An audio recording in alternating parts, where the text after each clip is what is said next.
Abdul Bari from Ghana. Assalamu alaikum, Sheikh. Wa alaikum salam wa rahmatullahi wa barakatuh. Sheikh, please, if somebody commits a major sin,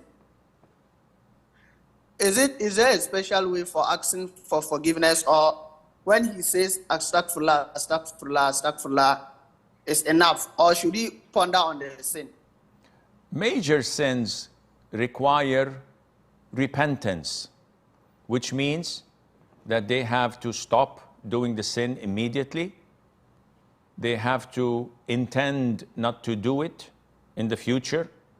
They have to fill their hearts with remorse, because without the remorse in the heart and the burning of the heart of regret, there is no repentance accepted.